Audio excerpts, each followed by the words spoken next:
একটি পোষা ডলফিন তার মালিককে খেয়ে ফেলল। ডলফিনটা তার মালিককে খেয়ে ফেলেছে। সেই মালিকের নাম হলো জেসিকা, একটা মেয়ে। সেই মেয়েটি একটি ডলফিন মাছ লালন পালন করত ছোটো থেকেই।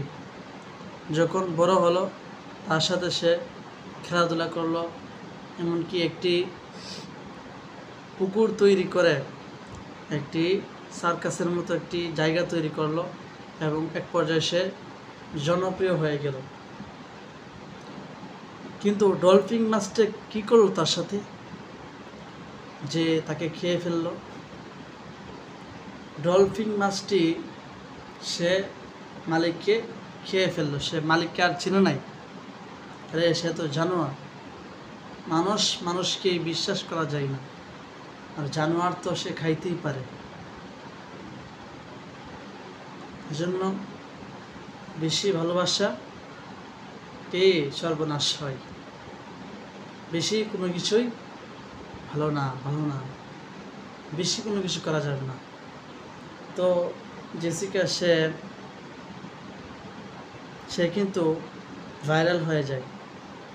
এখন টিকটক প্ল্যাটফর্মে দেখা যাচ্ছে তার ভিডিও বেশি আসতে এবং এআই দিয়ে অনেক ভিডিও তৈরি করা হচ্ছে এবং সেগুলো আপলোড করা হচ্ছে টিকটক, ইউটিউব, ফেসবুকে।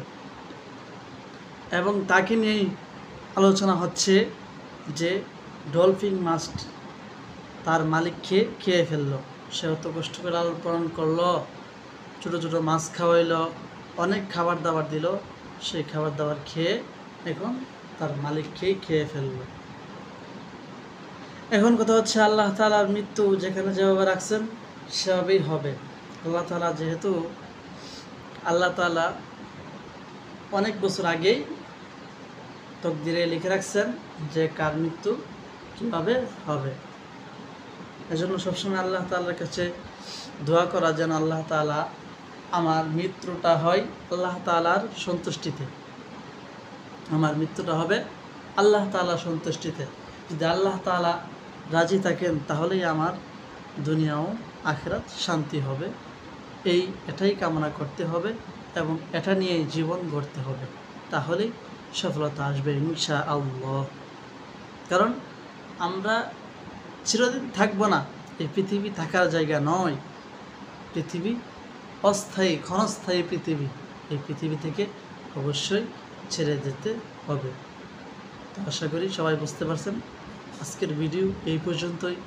দেখা হচ্ছে পরবর্তী কোনো ভিডিওতে। ধন্যবাদ। আসসালামু আলাইকুম ওয়া রাহমাতুল্লাহি ওয়া বারাকাতুহু।